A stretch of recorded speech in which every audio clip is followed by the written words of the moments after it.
Hallelujah, praise the Lord. प्रभु यीशु मसीह में मेरे सभी बहन भाइयों को जय मसीह की।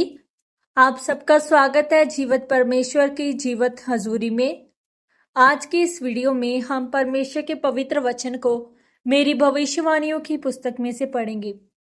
आज का ये वचन परमेश्वर के दास प्रेरित अंकु यूसुफ नरूला जी के द्वारा लिखा गया है। इन वचनों में पवित्र आत्मा के द्वारा पवित्र बाइबल में से गहरे भेदों को बताया गया है और हमारा ये विश्वास है कि जब आप इन पवित्र वचनों को सुनेंगे तो इन वचनों के जरिए से परमेश्वर का आत्मा आपसे बात करेगा और आप अपनी प्रार्थनाओं को उत्तर लेने पाएंगे। तो पूरे विश्वास के साथ इन पवित्र वचनों को पूरा सुने। आज का सामर्थी वचन, आत्मिक अधिकार कैसे खत्म हो जाता है। जैसा कि परमेश्वर के पवित्र वचन पहला शमूएल 17 अध्याय उसके 11 वचन में लिखा है, उस पलिश्ती की उन बातों को सुनकर शाऊल और समस्त इजरायलियों का मन कच्चा हो गया और वह अत्यंत डर गए। मेरे प्रियो, पवित्र बाइबल ये बताती है कि शाऊल इजरायलियों का राजा था जिसका परमेश्वर ने शमूएल नबी के द्वारा अभिषेक किया और वह जब तक परमेश्वर के साथ जुड़ा रहा तब तक उसने बड़े बड़े राजाओं को मारा, क्योंकि परमेश्वर का अभिषेक उस पर था और परमेश्वर का आत्मा उसके साथ था। ऐसी एक भी लड़ाई नहीं थी जिसे शाऊल हारा हो और शाऊल एक भी लड़ाई में शर्मिंदा नहीं हुआ था।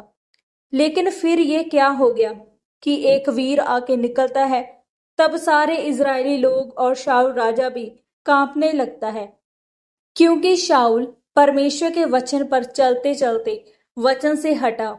उसने परमेश्वर की आज्ञाओं को मानना छोड़ दिया, अधूरी अधूरी आज्ञाओं को मानने लगा, अपने लाभ की आज्ञाओं को मानने लगा, परमेश्वर के साथ अपने संबंधों को तोड़ दिया। अंत बात गोलियत की नहीं थी। बात ये नहीं थी कि एक 10 फुट का व्यक्ति 50-60 किलो का बरसा लेकर उसके सामने खड़ा है। शाऊल पहले भी उसके जैसे बड़े बड़े लोगों को मारा था, लेकिन फिर ऐसा क्या हो गया कि वह उस गोलियत से डर रहा है। बात यह है, जब एक इंसान परमेश्वर से दूर हटता है, परमेश्वर की आज्ञाओं में बना नहीं रहता है, वो पाप करता है, मूर्ति पूजा करता है, व्यभिचार करता है, प्रार्थना करना छोड़ देता है, तो उसका आत्मिक अधिकार खत्म हो जाता है। क्योंकि वचन ये करता है, हमारा जो राज्य है वो आत्मिक है, इसीलिए हमारे पास आत्मिक अधिकार होता है। और जब हम देखते हैं कि हमारी जिंदगी में एक अजीब सी दलेरी होती है जो हमारे अंदर रहती है, तब हम किसी मनुष्य से नहीं डरते।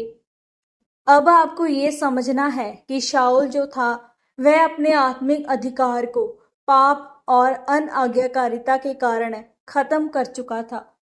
मेरे प्रियो, कई बार क्या होता है, आप परमेश्वर के रिश्ते में होते हैं, आप सब तरह से परमेश्वर को प्रसन्न करने की कोशिश करते हैं और तरह से जब आप परमेश्वर से चलते हैं तब आपके साथ एक अजीब सा आत्मिक अधिकार रहता है।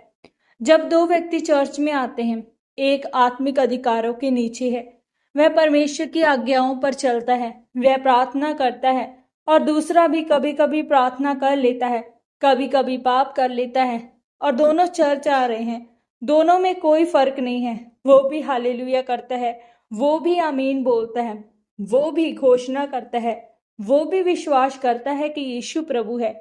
लेकिन फर्क तब होता है जब दोनों की उनकी जिंदगियों में मुसीबतों का सामना करना पड़ता है।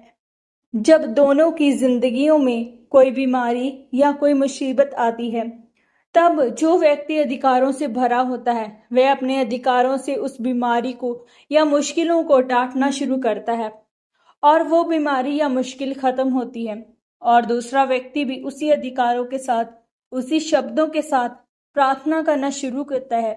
तो उसे अपने अंदर से मालूम होता है कि मेरी प्रार्थना में जो ताकत है वो नहीं है, इसीलिए मेरी प्रार्थना शैतान को खत्म नहीं कर रही है। इसीलिए मेरे प्रियो, आप परमेश्वर के साथ अपने रिश्ते को कायम बनाए रखें, उसकी आज्ञाओं को मानें, पाप से दूर रहें और प्रार्थना के साथ परमेश्वर से जुड़े रहें। तब आप अपने आत्मिक अधिकार के द्वारा अपनी जिंदगी की मुसीबतों को खत्म कर सकोगे। आमीन। पवित्र वचनों के अनुसार प्रार्थना। सर्वशक्तिमान परमेश्वर, मैं आपका इस वचन के लिए धन्यवाद करती हूँ। परमेश्वर, मैं आपसे ये प्रार्थना करती हूँ कि आप मुझे मेरे आत्मिक अधिकार को दृढ़ बनाए रखने का अनुग्रह दीजिए। तेरी ही महिमा के लिए प्रभु यीशु मसीह के पवित्र और सामर्थी नाम में हम मांगते हैं। आमीन, आमीन और आमीन। आज के इन पवित्र वचनों के पढ़े और सुने जाने के द्वारा और इन पर मनन करने के द्वारा परमेश्वर आप सबको बहुतायत से आशीषित करे। सबको जय मसीह की। God bless you all.